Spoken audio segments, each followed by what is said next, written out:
बात 1945 की है। सेकेंड वर्ल्ड वॉर खत्म होने के बाद दुनिया में दो महाशक्तियों का उदय होता है, जिसमें से एक अमेरिका और दूसरा सोवियत यूनियन था। लेकिन सेकेंड वर्ल्ड वॉर में एक साथ लड़ने वाले इन दोनों ताकतवर देशों के बीच कुछ ही समय बाद कोल्ड वॉर शुरू हो जाती है और दोनों खुद को एक दूसरे से ज्यादा सुपीरियर साबित करने में लग जाते हैं। इकोनॉमी से लेकर मिलिट्री तक हर एक फील्ड में दोनों एक दूसरे से कम्पीट करने लगते हैं।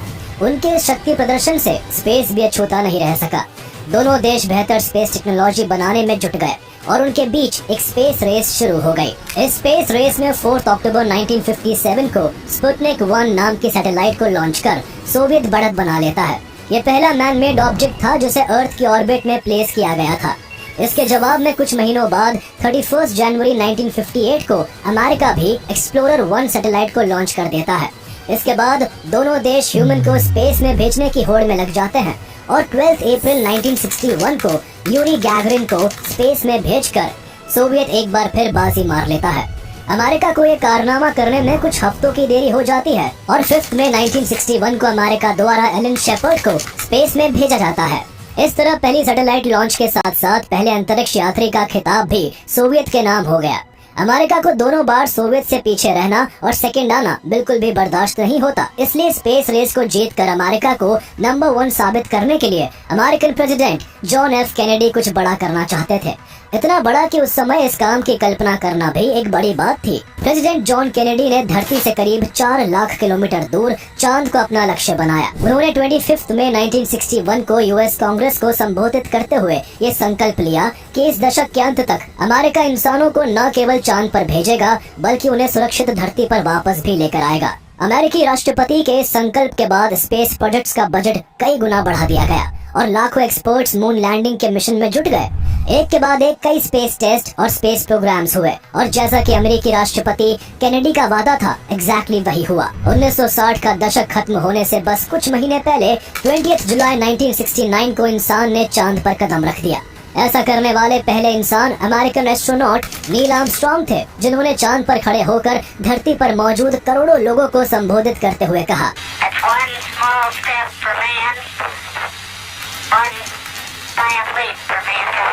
मनुष्य ने इस तरह चांद पर पहुंचकर इतिहास रच दिया और ये पूरी मानव जाति के लिए एक बड़ी जीत थी। लेकिन सवाल उठता है कि क्या सच में ऐसा हुआ था या फिर अमेरिकी राष्ट्रपति कैनेडी की बात को साबित करने और सोवियत से रेस जीतने के चक्कर में ये बस जमीन पर ही किया गया एक वीडियो शूट था, जिसे एडिट करके अमेरिका ने पूरी दुनिया में मून लैंडिंग के नाम से झूठ फैलाया। दरअसल जब नील आर्मस्ट्रांग और उनके साथी बज ऑल्ड्रिन के चांद पर पहुंचने से पूरी दुनिया में खुशी की लहर होती है, तो वही एक वर्ग इस बात को मानने से साफ इनकार करते हुए ऐसी ही कुछ दलीलें देता है। आज भी लाखों लोग इस मून लैंडिंग को फेक मानते हैं और सवाल करते हैं कि चांद पर जब हवा ही नहीं है तो वहाँ अमेरिकन फ्लैग कैसे लहरा सकता है। लोगों द्वारा मून लैंडिंग की पिक्चर्स में स्टार्स की एब्सेंस और शैडोज के इधर उधर बिखराव पर भी क्वेश्चन किया जाता है। तो आइए जानते हैं इन सभी सवालों के जवाब और समझते हैं अपोलो 11 मून लैंडिंग की पूरी कहानी। Before this decade is out, of landing a man on the moon and returning him safely to the Earth. 3, 2, 1. Man on the way to the moon. Capcom, we're go for landing. Altitude 4200 feet here. Go for landing, over. Tranquility Base here. The Eagle has landed. That was one small step for man. It came to pass over one giant Indian Thunderman coming. Neil Armstrong, Buzz Aldrin and Michael Collins successfully returned to the Earth after landing on the moon. Cold war के दौरान America और Soviet की space race के बीच America साल 1958 में national aeronautics and space administration NASA की स्थापना करता है। American president John F Kennedy द्वारा चांद पर ह्यूमन को भेजने के ऐलान के बाद नासा अमेरिका की सबसे इम्पोर्टेंट ऑर्गेनाइजेशन बन जाता है और नासा का बजट 3 साल के अंदर ही 500% तक बढ़ा दिया जाता है। 34,000 से ज्यादा नासा एम्प्लॉइज के साथ साथ करीब 3,75,000 इंडस्ट्रियल और यूनिवर्सिटी कॉन्ट्रैक्टर्स इस मिशन के लिए जोड़ दिए जाते हैं। इस तरह नासा का अपोलो प्रोग्राम शुरू होता है, जिसका केवल एक ही मिशन होता है, इंसान को चांद की सतह पर पहुंचाना। हालांकि इस प्रोग्राम की शुरुआत में प्रेसिडेंट कैनेडी की ओर से सोवियत यूनियन को कई बार अप्रोच किया गया कि इस मून लैंडिंग के मिशन में सोवियत अमेरिका के साथ आ जाए और दोनों देश मिलकर इसे कामयाब बनाए, लेकिन सोवियत इसके लिए राजी नहीं होता। इसलिए अमेरिका अकेला ही इस मिशन में जुट जाता है। जहां अमेरिकन गवर्नमेंट अपोलो प्रोग्राम पर खूब सारा पैसा खर्च कर रही थी, तो वही पब्लिक में उत्साह जगाने की जरूरत थी, ताकि सरकार को इस काम में जनता का भी समर्थन मिल सके। इसी कोशिश में 12 सितंबर 1962 को प्रेसिडेंट केनेडी एक फेमस स्पीच देते हैं, जिसे मून स्पीच के नाम से जाना जाता है। We choose to go to the moon. We choose to go to the moon in this decade and do the other things. Not because they are easy, but because they are hard. President की speech के बाद American citizens के बीच moon landing mission के लिए भारी उत्साह जाग गया और ये एक नेशनल गोल बन गया। अब इस मून लैंडिंग मिशन के लिए नासा को अपोलो प्रोग्राम के तहत एक जबरदस्त टेक्नोलॉजी तैयार करनी थी। नासा अपोलो से पहले प्रोजेक्ट मर्क्यूरी और प्रोजेक्ट जेमिनी नाम के 2 इम्पोर्टेंट स्पेस प्रोग्राम्स को अंजाम दे चुका था, जिनके जरिए नासा पहले ही अपने एस्ट्रोनॉट्स को स्पेस में भेजना सीख चुका था। इन दोनों प्रोग्राम्स की बदौलत नासा ने न केवल भविष्य में काम आने वाले सभी इम्पोर्टेंट डिवाइसेस को टेस्ट किया, बल्कि स्पेस टेक्नोलॉजी की प्रैक्टिकल अंडरस्टैंडिंग को भी हासिल कर लिया था। लेकिन चैलेंज इस बात का था कि ये दोनों प्रोजेक्ट्स धरती से केवल कुछ किलोमीटर के डिस्टेंस पर ही हुए थे, जबकि चांद धरती से करीब 4 लाख किलोमीटर की दूरी पर है। इसलिए इस मुश्किल काम के लिए नासा ने अपोलो प्रोग्राम के जरिए एक बेहतरीन और कारगर टेक्नोलॉजी को तैयार करना शुरू कर दिया। सालों तक बहुत सारी रिसर्च और काफी सोच विचार करने के बाद चांद पर पहुंचने के लिए lunar orbit rendezvous LOR method को चुना गया। इस मेथड के तहत रॉकेट के जरिए एक स्पेसक्राफ्ट को लॉन्च करने का प्लान बनाया गया, जो कमांड मॉड्यूल, सर्विस मॉड्यूल और लूनर मॉड्यूल नाम के 3 मॉड्यूल्स को जोड़कर तैयार किया गया था।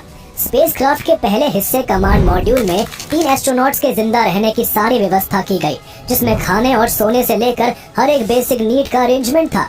स्पेसक्राफ्ट में कमांड मॉड्यूल के बाद सर्विस मॉड्यूल को अटैच किया गया, जिसका इस्तेमाल ऑक्सीजन, वाटर, फ्यूल और पावर का इंतजाम करने के लिए होना था। ये एक तरह से कमांड मॉड्यूल का सपोर्टिव यूनिट था और इन दोनों को एक साथ रख के command and service module (CSM) भी कहा जाता है। कमांड एंड सर्विस मॉड्यूल के जरिए चांद की ऑर्बिट में घूमा जा सकता था, लेकिन चांद की सतह पर उतरने और वहां से वापस उड़ान भरने के लिए इन दोनों ही मॉड्यूल के साथ लूनर मॉड्यूल को जोड़ने की जरूरत थी। चांद से संबंधित चीजों को लूनर कहा जाता है, और क्योंकि इस मॉड्यूल का काम चांद पर लैंड करने और चांद से टेक ऑफ करने के लिए ही था, इसलिए इसका नाम लूनर मॉड्यूल रखा गया। लूनर मॉड्यूल का काम केवल मिशन के आखिरी पड़ाव में आना था और चांद से वापस लौटते समय इसे वही चांद की ऑर्बिट में छोड़ आना था। इस तरह चांद पर पहुंचने के लिए प्लानिंग और प्लॉटिंग तो हो गई थी, लेकिन इसका एग्जीक्यूशन बिल्कुल भी आसान नहीं होने वाला था। इसलिए नासा हर जरूरी टेस्टिंग्स पहले से ही कर लेना चाहता था, ताकि स्पेस में किसी तरह की दिक्कत का सामना न करना पड़े। मून लैंडिंग के मिशन में इस्तेमाल होने वाले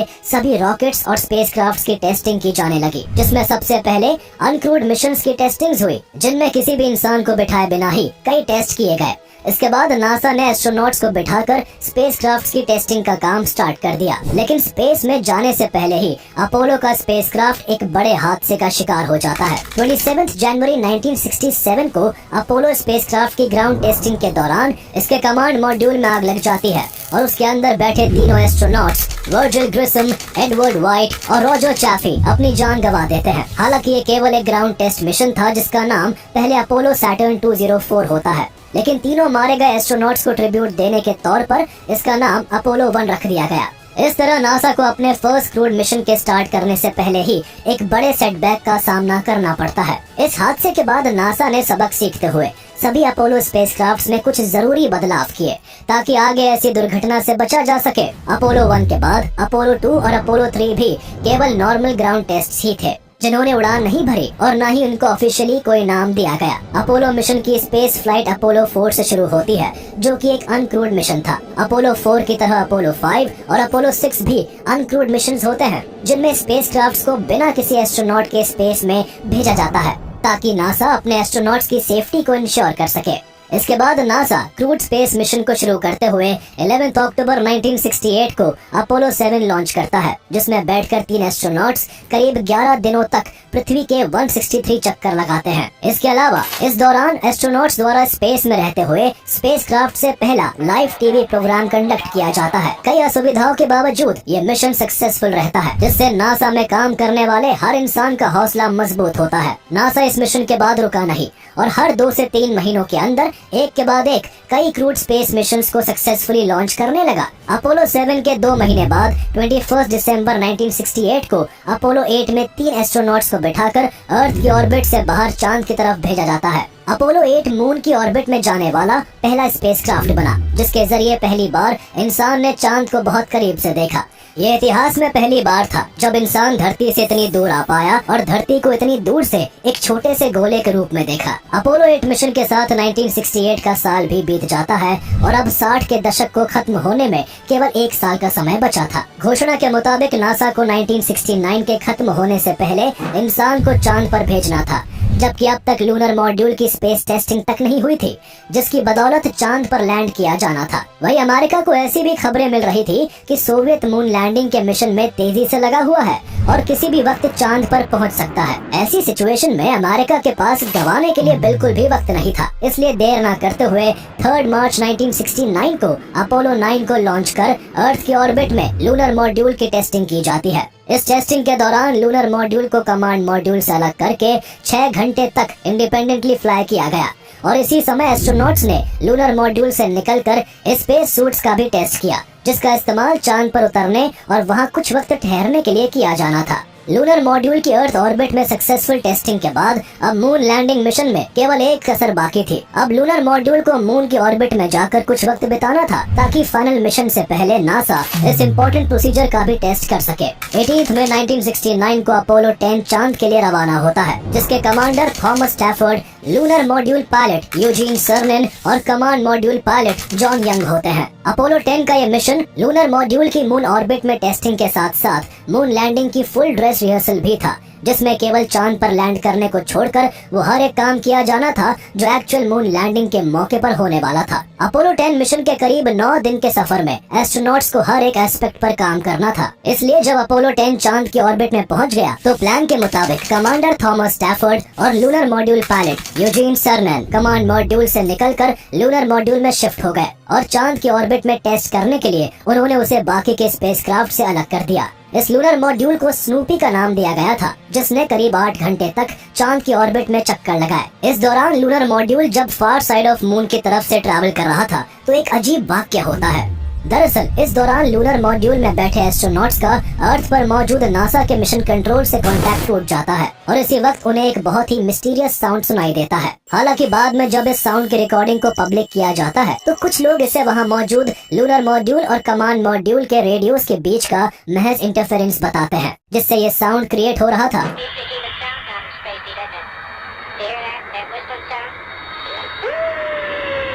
तो कुछ इसे वहाँ एलियंस की मौजूदगी का सबूत मानते हैं। अपोलो 10 के एस्ट्रोनॉट्स इस मिस्टीरियस साउंड को इग्नोर करते हुए आगे की तरफ बढ़ते हैं और कुछ ही देर बाद वो चांद के इतना करीब पहुंच जाते हैं कि वो चांद के सरफेस से केवल 9 मील की दूरी पर होते हैं, लेकिन उन्होंने चाहकर भी मून पर लैंड नहीं किया। इस दौरान उन्हें लूनर मॉड्यूल को बिना चांद पर लैंड कराए पहले उसे चांद के सरफेस की तरफ डिसेंड करना था और फिर वापस कमांड मॉड्यूल की तरफ उसको असेंड करना था। इस तरह लूनर मॉड्यूल की इन दोनों एबिलिटीज को टेस्ट किया जाना था ताकि आगे होने वाले मून लैंडिंग मिशन में कोई परेशानी नहीं हो। मून सरफेस से महज 9 मील के डिस्टेंस तक पहुंचकर एस्ट्रोनॉट्स ने लूनर मॉड्यूल की डिसेंडिंग एबिलिटी का तो टेस्ट कर लिया था, पर अब उन्हें उसे वापस कमांड मॉड्यूल से जोड़ने के लिए उसके असेंडिंग फंक्शन को भी टेस्ट करना था। लेकिन जैसे ही एस्ट्रोनॉट्स ने वापस जाने के लिए लूनर मॉड्यूल के असेंट इंजन को चालू किया, लूनर मॉड्यूल एकदम से आउट ऑफ कंट्रोल हो गया और बहुत ही अजीबोगरीब तरीके से घूमने लगा। एकदम से हुई इस गड़बड़ी के बारे में एस्ट्रोनॉट्स कुछ समझ पाते कि तभी कमांडर स्टैफर्ड ने इंस्ट्रूमेंट पैनल पर एक येलो गिम्बल लॉक लाइट को जलते देखा, जिसका साफ मतलब था कि कंप्यूटर स्पेस में अपनी ओरिएंटेशन को खोने के कगार पर था। ये एक बहुत बड़ी गड़बड़ थी, जिसके चलते ये मिशन एक बहुत बड़ा डिजास्टर बन सकता था और इस लूनर मॉड्यूल में बैठे दोनों एस्ट्रोनॉट्स की जान जा सकती थी। हालांकि एक मिरेकल ही था कि लूनर मॉड्यूल के डिजास्टर होने से महज 2 सेकंड पहले कमांडर स्टैफर्ड ने अपनी सूझबूझ से लूनर मॉड्यूल को फिर से अपने कंट्रोल में ले लिया। बाल बाल बचने के बाद लूनर मॉड्यूल को वापस चांद की ऑर्बिट में ले आया गया और उसे वापस कमांड एंड सर्विस मॉड्यूल से जोड़ दिया गया, जिसके बाद एस्ट्रोनॉट्स वापस कमांड मॉड्यूल में शिफ्ट हो गए। अब प्लान के तहत एस्ट्रोनॉट्स को धरती पर लौटना था और लौटने से पहले उन्हें लूनर मॉड्यूल को अलग करके उसे वही मून की ऑर्बिट में ही छोड़ देना था। लेकिन इस मिशन की अड़चने खत्म होने का नाम ही नहीं ले रही थी। एस्ट्रोनॉट्स ने जैसे ही लूनर मॉड्यूल को कमांड एंड सर्विस मॉड्यूल से अलग किया, किसी टेक्निकल गड़बड़ी की वजह से लूनर मॉड्यूल अपने तय रास्ते से भटक गया। ऐसे में नासा को डर था कि तेजी से ट्रैवल ट्रैवल करता हुआ लूनर मॉड्यूल अपोलो 10 से ना टकरा जाए, इसलिए उन्होंने उसे मैनुअली कंट्रोल कर उसके इंजन को फायर किया ताकि वो अपोलो 10 से दूर चला जाए। लूनर मॉड्यूल का इंजन तब तक बर्न होता गया जब तक कि उसका फ्यूल नहीं खत्म हो गया। फ्यूल खत्म होने के बाद लूनर मॉड्यूल स्पेस में ही कहीं गुम हो गया और नासा का उससे कांटेक्ट ब्रेक हो गया।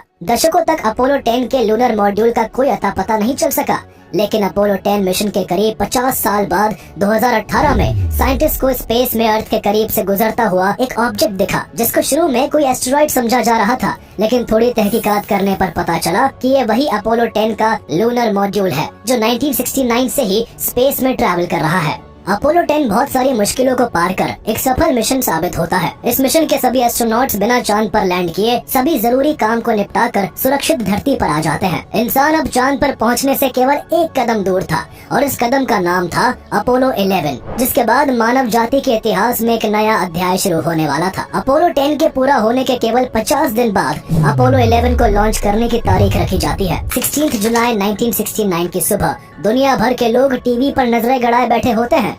सभी की निगाह फ्लोरिडा के मेरिट आइलैंड में मौजूद 363 फीट ऊंचे सैटर्न 5 रॉकेट पर होती है, जो हाइट में किसी 36 फ्लोर की बिल्डिंग और स्टैचू ऑफ लिबर्टी से भी ऊंचा और वेट में लगभग 30 लाख किलोग्राम का होता है। ये एक दमदार रॉकेट था जिसे नासा 6 साल में 13 बार इस्तेमाल कर चुका था। इसी विशाल सैटर्न 5 रॉकेट से अपोलो 11 को लॉन्च किया जाना था।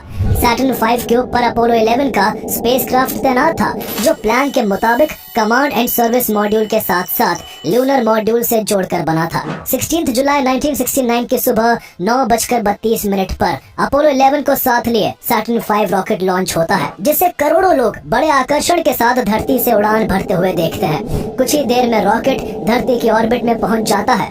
अर्थ की ऑर्बिट में चक्कर काटते हुए अपोलो 11 रॉकेट से अलग होता है और चांद की तरफ बढ़ने लगता है। इस पूरे मिशन के कमांडर नील आर्मस्ट्रांग थे, जिनके साथ बज ऑल्ड्रिन और माइकल कॉलिंस भी इस मिशन में जुड़े हुए थे। बज ऑल्ड्रिन लूनर मॉड्यूल के पायलट थे, जिनके ऊपर लूनर मॉड्यूल को चांद पर लैंड कराने और वहां से वापस लाने की जिम्मेदारी थी। वही कमांड मॉड्यूल की कमान माइकल कॉलिंस के हाथ में थी, जिनका काम नील आर्मस्ट्रांग और बज ऑल्ड्रिन को चांद की ऑर्बिट में ले जाने और वहां से सुरक्षित धरती पर लाने का था। अंतरिक्ष में 3 दिन की यात्रा करने के बाद 19 जुलाई 1969 को अपोलो 11 धरती से करीब 4 लाख किलोमीटर दूर चांद की ऑर्बिट में पहुंचता है। इस दौरान नील आर्मस्ट्रांग और बज ऑल्ड्रिन कमांड मॉड्यूल से निकलकर लूनर मॉड्यूल में दाखिल हो जाते हैं। कुछ घंटे चांद की ऑर्बिट में चक्कर काटने के बाद लूनर मॉड्यूल को कमांड एंड सर्विस मॉड्यूल से अलग कर दिया जाता है, जहां कमांड एंड सर्विस मॉड्यूल चांद की ऑर्बिट में ही चक्कर काटता रहता है, जिसमें माइकल कॉलिंस मौजूद थे। तो वही लूनर मॉड्यूल चांद की ऑर्बिट से निकलकर चांद की सतह की तरफ बढ़ने लगता है, जिसमें नील आर्मस्ट्रांग और बज ऑल्ड्रिन बैठे होते हैं। इस तरह चांद पर उतरने का मौका केवल इन दोनों एस्ट्रोनॉट्स को ही मिलने वाला था। मून लैंडिंग के लिए नासा ने 2 साल की रिसर्च के बाद 5 पॉसिबल पॉइंट्स को चुना था जहां पर लैंड करना सेफ रहता। इसलिए लूनर मॉड्यूल के कंप्यूटर सिस्टम में ऑटोमेटिक लैंडिंग का प्रोग्राम डाला गया था, जिससे लूनर मॉड्यूल चांद के सरफेस पर ऑटोमेटिकली लैंड कर सकता था। लेकिन लैंड करने से कुछ मिनट पहले ही एस्ट्रोनॉट्स को 2 बड़ी दिक्कतों का सामना करना पड़ता है, जिन्हें अगर वक्त रहते ठीक नहीं किया जाता तो ये मिशन एक भयंकर हादसे का रूप ले सकता था। दरअसल जब लूनर मॉड्यूल को कमांड एंड सर्विस मॉड्यूल से अलग किया गया था, तब उन्हें जोड़कर रखने वाली टनल में जो रेजिडुअल प्रेशर था वो सही से वेंट नहीं हो सका, जिस वजह से लूनर मॉड्यूल को सेपरेशन के वक्त एक्स्ट्रा बूस्ट मिल गया और वो तय रफ्तार से ज्यादा तेज चलने लगा। लैंडिंग से 9 मिनट पहले आर्मस्ट्रांग को रियलाइज हुआ कि अगर लूनर मॉड्यूल इसी तेज रफ्तार से चलता रहा तो वो लैंडिंग साइट से आगे निकलकर किसी उबड़ खाबड़ जगह पर लैंड कर जाएगा, जो कि सेफ नहीं होगा। इस परेशानी का वो कोई हल ढूंढ पाते कि तभी दूसरी परेशानी दस्तक दे देती है। एस्ट्रोनॉट्स के सामने एकदम से कई वार्निंग अलार्म्स बजने लगते हैं, जो लूनर मॉड्यूल में मौजूद कंप्यूटर सिस्टम के ओवरलोड होने के कारण बज रहे थे। अगर इसे जल्दी ही फिक्स नहीं किया जाता तो लूनर मॉड्यूल के ऑटोमेटिक लैंडिंग फंक्शन सही से काम नहीं कर पाते और वो क्रैश लैंडिंग कर जाता। हालांकि उस वक्त नील आर्मस्ट्रांग और बज ऑल्ड्रिन दोनों को ही न तो वार्निंग अलार्म्स के बजने का कारण पता था और न ही कंप्यूटर सिस्टम के ओवरलोड होने की जानकारी थी। लेकिन जब इन फॉल्ट्स के कारण लूनर मॉड्यूल तेजी के साथ एक अनसेफ एरिया में उतरने लगता है, तभी मून सरफेस से केवल 150 मीटर की ऊंचाई पर नील आर्मस्ट्रांग उसकी कमांड को अपने हाथ में लेकर उसे मैनुअली कंट्रोल करने लगते हैं। कंट्रोल को अपने हाथ में लेने के बाद आर्मस्ट्रांग लूनर मॉड्यूल को लैंड करने के लिए सुरक्षित जगह की तलाश कर ही रहे थे कि तभी फ्यूल इंडिकेटर इंडिकेटर से लो फ्यूल की वार्निंग मिलना शुरू हो जाती है। मिशन कंट्रोल एस्ट्रोनॉट्स को बताते हैं कि उनके पास केवल 60 सेकंड्स का ही फ्यूल बचा है। इन 60 सेकंड्स के अंदर लूनर मॉड्यूल को चांद के सुरक्षित सरफेस पर उतारने की जरूरत थी, वरना इस मिशन को अबॉर्ट करके वापस जाना पड़ता। खत्म होते हुए फ्यूल के बीच एक काउंटडाउन शुरू हो जाता है, जिसके खत्म होने से पहले आर्मस्ट्रॉन्ग द्वारा लूनर मॉड्यूल को सेफली लैंड कराना था। काउंटडाउन के शुरू होने पर लूनर मॉड्यूल चांद से 100 फीट की ऊंचाई पर था, जिसके 30 सेकंड गुजर जाने के बाद लूनर मॉड्यूल चांद से केवल 10 फीट की ऊंचाई पर होता है। इतने कम फासले और केवल 30 सेकंड के फ्यूल के बीच आर्मस्ट्रॉन्ग के साथ ही बज ऑल्ड्रिन उन्हें जोर से चिल्लाकर जल्दी से लैंड करने के लिए कहना चाहते थे, लेकिन उन्होंने चाहकर भी ऐसा नहीं किया, क्योंकि ऐसी क्रिटिकल सिचुएशन में आर्मस्ट्रॉन्ग का ध्यान भटक सकता था और ये लैंडिंग मिशन और भी भयानक रूप ले सकता था। हालांकि अपनी समझदारी और संयम से काम लेकर आर्मस्ट्रॉन्ग एक सुरक्षित जगह पर पहुंचकर 20 जुलाई 1969 को US eastern day light time के हिसाब से 4:17 PM पर लूनर मॉड्यूल को मून पर लैंड करा देते हैं। ये लैंडिंग डिसाइडेड पॉइंट से करीब 7 किलोमीटर दूर की गई थी और जब इस लैंडिंग को अंजाम दिया गया तब फ्यूल खत्म होने में केवल 15 सेकंड का ही समय बचा था। लूनर मॉड्यूल के लैंड करते ही आर्मस्ट्रॉन्ग ने ह्यूस्टन में मौजूद नासा के मिशन कंट्रोलर्स को संदेश भेजते हुए कहा, Houston, tranquillity base, the eagle has landed. यहाँ ट्रैंक्विलिटी बेस चांद के उस क्षेत्र के लिए कहा गया था जहाँ पर लूनर मॉड्यूल ने लैंड किया था, और ईगल इसी लूनर मॉड्यूल का नाम था। दरअसल ईगल अमेरिका की नेशनल बर्ड है और इसी तर्ज पर चांद पर लैंड करने वाले इस लूनर मॉड्यूल का नाम ईगल रखा गया था। कुछ देर तक लूनर मॉड्यूल की जांच पड़ताल और सब कुछ सेटअप करने के बाद दोनों एस्ट्रोनॉट्स चांद की धरती पर कदम रखने की तैयारी करने लगते हैं। इसके कुछ देर बाद 10:56 PM पर नील आर्मस्ट्रॉन्ग लूनर मॉड्यूल से बाहर निकलकर चांद पर पहला कदम रखते हैं। ये चांद पर केवल आर्मस्ट्रॉन्ग का ही नहीं बल्कि मानव जाति का पहला कदम था और धरती पर मौजूद 65 करोड़ से ज्यादा लोग इस ऐतिहासिक लम्हे को टेलीविजन पर लाइव देख रहे थे। आर्मस्ट्रॉन्ग का चांद पर पहला कदम और पहला कथन इतिहास के पन्नों पर हमेशा हमेशा के लिए दर्ज हो गया।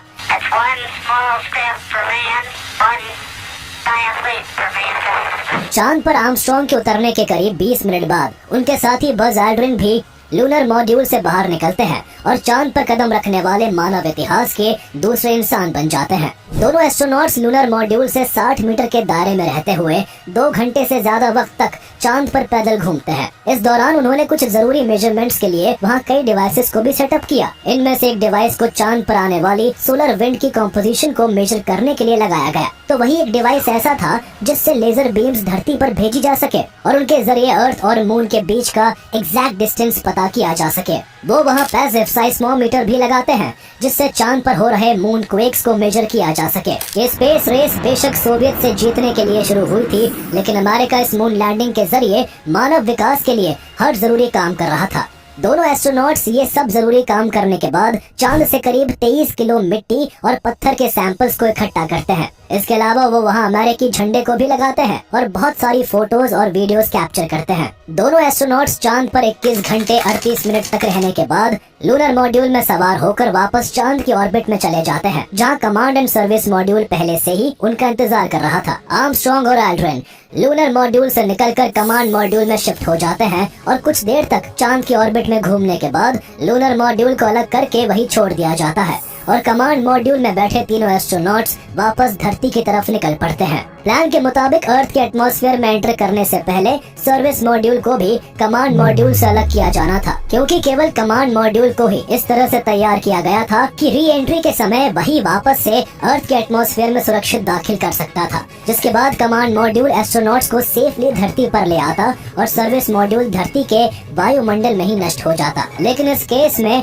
इस बात का जोखिम था कि अलग होने के बाद सर्विस मॉड्यूल अगर ज्यादा टुकड़ों में टूटकर इधर उधर बिखरते हुए कमांड मॉड्यूल से टकरा जाता तो सभी एस्ट्रोनॉट्स की जान जा सकती थी। इसलिए इस खतरे से बचने के लिए नासा ने सर्विस मॉड्यूल में थ्रस्टर्स का इस्तेमाल किया था, जिससे उसे कमांड मॉड्यूल से दूर रखा जा सके। लेकिन जिस दिन के लिए इसको तैयार किया गया था उस दिन ये थ्रस्टर्स काम ही नहीं कर सकी और उसके टुकड़े टूटकर इधर उधर बिखरने लगे। लेकिन खुशकिस्मती से उसका कोई टुकड़ा कमांड मॉड्यूल से नहीं टकराया और तीनों एस्ट्रोनॉट्स धरती पर सुरक्षित लौट आने में सफल रहे। ये मिशन इस कदर मुश्किल और खतरे से भरा हुआ था कि एस्ट्रोनॉट्स के जिंदा वापस आने की पॉसिबिलिटी बहुत कम थी। यही वजह थी कि प्रेसिडेंट रिचर्ड निक्सन ने इसे लेकर एक कंग्रेचुलेशन स्पीच के अलावा इन इवेंट ऑफ मून डिजास्टर नाम से दूसरी स्पीच भी तैयार कर रखी थी ताकि एस्ट्रोनॉट्स की श्रद्धांजलि में उसे बोला जा सके। यहाँ तक कि खुद अपोलो 11 के कमांडर नील आर्मस्ट्रांग को भी अपने जिंदा बचाने पर संदेह था, इसलिए उन्होंने मिशन पर जाने से पहले अपनी और अपने साथी एस्ट्रोनॉट्स की सैकड़ों फोटोग्राफ्स को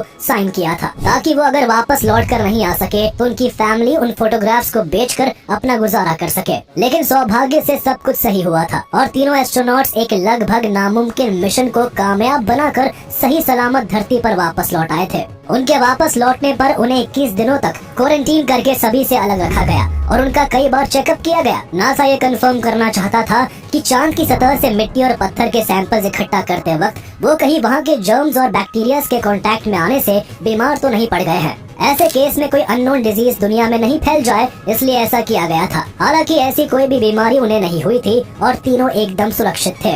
इस तरह अपोलो 11 के मिशन की कामयाबी दुनिया भर के अखबारों में सुर्खियां बटोरती है और दुनिया के कोने कोने में मानव जाति के चांद पर पहुंचने की खुशी मनाई जाती है। 1960 का दशक खत्म होने से पहले ही अमेरिका ने वो कर दिखाया था जिसका संकल्प उसके राष्ट्रपति जॉन एफ कैनेडी ने 1961 में लिया था। लेकिन जब उनका ये सपना हकीकत में बदला तो उसकी खुशी मनाने के लिए वो खुद इस दुनिया में मौजूद नहीं थे। 1963 में ही उनकी हत्या कर दी गई थी। अपोलो 11 जहां से लॉन्च किया गया था उनके सम्मान में उस जगह का नाम केप कैनेडी रख दिया गया था और अभी तक नासा के मोस्टली सभी इम्पोर्टेंट मिशंस को जहां से लॉन्च किया जाता है उस जगह का नाम कैनेडी स्पेस सेंटर है। जहां अपोलो 11 की कामयाबी से दुनिया की ज्यादातर आबादी उत्साह से भरी हुई थी, तो वहीं कुछ लोग ऐसे भी थे जिन्हें चांद पर मनुष्य के कदम रखने की बात हजम नहीं होती। उन्होंने नासा के इस अचीवमेंट को एक फेक मून लैंडिंग का नाम दे दिया था। उनका मानना था सोवियत से स्पेस रेस जीतने के लिए ये केवल अमेरिका की एक चाल थी, वरना ये कोई इत्तेफाक नहीं हो सकता कि 1960 का दशक खत्म होने से केवल 5 महीने पहले इंसान चांद पर पहुंच गया। 50 से ज्यादा साल गुजर जाने के बाद आज भी लाखों लोग इंसान के चांद पर पहुंचने की बात से साफ इनकार करते हैं। अपोलो 11 की कामयाबी को न मानने वाले लोगों के सवालों के जवाब अगर ढूंढे तो पहला सवाल लोग ये करते हैं कि जब चांद पर हवा नहीं होती तो वहाँ झंडा कैसे लहरा सकता है। दरअसल जिस अमेरिकी झंडे को चांद पर ले जाया गया था उसे वहाँ के लिए स्पेशली डिजाइन किया गया था। आमतौर पर किसी भी फ्लैग में केवल एक वर्टिकल सपोर्ट ही होती है, लेकिन इस झंडे में टॉप पर एक हॉरिजॉन्टल रॉड को भी डाला गया था ताकि फ्लैग हमेशा लहराता हुआ दिखाई दे। चांद पर हवा न होने के कारण ही नासा द्वारा ये पहले ही प्लान कर लिया गया था। इसके अलावा वीडियोस को अगर गौर से देखें तो फ्लैग केवल तभी वेव करता हुआ दिखाई देता है जब एस्ट्रोनॉट्स उसे पकड़कर वहां खड़ा करने की कोशिश कर रहे हैं। उनके फ्लैग से दूर रहने पर फ्लैग में कोई भी मूवमेंट नहीं दिखाई देता। इसके बाद कॉन्स्पिरेसी थ्योरीज का दूसरा सवाल होता है कि जो फोटोज चांद पर एस्ट्रोनॉट्स द्वारा ली गई उनमें कोई तारे दिखाई क्यों नहीं देते, जबकि चांद तो तारों से घिरा होता है। इसका जवाब अगर ढूंढे तो पता चलता है कि मून लैंडिंग जब हुई थी तब चांद पर दिन का वक्त था, जिस कारण सूरज की रोशनी चांद पर पड़ने से उस जमाने के लो रेजोल्यूशन कैमरा स्टार्स को कैप्चर नहीं कर सके। इसके बाद अपोलो 11 को फेक साबित करने के लिए एक और इंटरेस्टिंग थ्योरी दी जाती है। कहा जाता है कि अगर दिन के समय चांद पर लैंडिंग की गई थी और केवल सन ही सिंगल सोर्स ऑफ लाइट था तो चांद पर एस्ट्रोनॉट्स और लूनर मॉड्यूल की शैडोज नॉन पैरेलल क्यों दिखाई पड़ती है। लोग यहाँ इस बात की तरफ इशारा करते हैं कि शैडोज नॉन पैरेलल इसलिए है क्योंकि ये सभी फोटोग्राफ्स धरती पर ही बहुत सारी लाइटिंग के बीच शूट किए गए हैं। लेकिन अगर इस पर गौर करें तो शैडोज के इस तरह बिखराव का कारण चांद की ऊंची नीची ढलानों भरी सतह और सूरज के अलावा चांद का भी खुद एक कॉम्प्लीमेंट्री सोर्स ऑफ लाइट होना है। इसके अलावा ये भी सवाल किया जाता है कि आर्मस्ट्रांग की लूनर मॉड्यूल से नीचे उतरने और चांद पर पहले कदम रखने की फोटोग्राफ्स कैसे कैप्चर हो पाई। तो इसका जवाब है कि इस मोमेंट को कैप्चर करने के लिए लूनर मॉड्यूल के बाहर की साइड पहले ही कैमरा लगा दिए गए थे। इसके अलावा न जाने ऐसी कितनी ही कॉन्स्पिरेसी थ्योरीज है जिन्हें पहले ही डिबंक किया जा चुका है। और अगर सबसे बड़ी बात पर गौर करें तो जिस सोवियत से स्पेस रेस जीतने के लिए ये मिशन किया गया था उसी सोवियत ने इस मून लैंडिंग को रिकॉग्नाइज करते हुए एक्सेप्ट किया था। अगर सोवियत को इस मिशन में जरा भी झूठ की गुंजाइश दिखाई देती तो वो कभी भी इसे स्वीकार नहीं करता। इसके अलावा सवाल करने वाले लोग ये बात भूल जाते हैं कि 1969 का अपोलो 11 कोई आखिरी मून लैंडिंग मिशन नहीं था जिसके जरिए इंसान ने चांद पर कदम रखा, बल्कि नासा अपोलो 11 के बाद और भी कई बार अपोलो मिशंस में इंसानों को चांद पर पहुंचा चुका है। 1969 से 1972 के बीच अपोलो 11 से अपोलो 17 के जरिए 12 लोग चांद की सतह पर कदम रख चुके हैं। इन अपोलो मिशंस में सबसे ज्यादा दिल दहला देने वाली कहानी अपोलो 13 की है। जब अपोलो 13 चांद पर पहुंचने के लिए धरती से 3 लाख किलोमीटर दूर आकर एक बहुत बड़ी दुर्घटना का शिकार हो जाता है, जिस कारण उसमें मौजूद ऑक्सीजन तेजी से खत्म होने लगती है। ये मानव इतिहास में पहली ऐसी खौफनाक घटना थी जिसे स्पेस का सबसे भयानक हादसा माना जाता है। ऐसी क्रिटिकल सिचुएशन में अपोलो 13 के तीनों एस्ट्रोनॉट्स के आगे सवाल चांद पर पहुंचने का नहीं, बल्कि तेजी से खत्म हो रहे ऑक्सीजन और पानी के बीच धरती से 3 लाख किलोमीटर की दूरी से जिंदा वापस लौटने का था। अपोलो 13 की दिल दहला देने वाली कहानी हम अपोलो मून लैंडिंग सीरीज की अगली वीडियोस में जानेंगे। इसके अलावा हम ये भी समझेंगे कि जब 1969 से 1972 तक बहुत पुरानी टेक्नोलॉजी के साथ इंसान को कई बार चांद पर भेजा जा चुका है, तो तब से 50 से ज्यादा साल गुजर जाने और इतनी एडवांस टेक्नोलॉजी होने के बावजूद इंसान को फिर से चांद पर क्यों नहीं भेजा जा सका।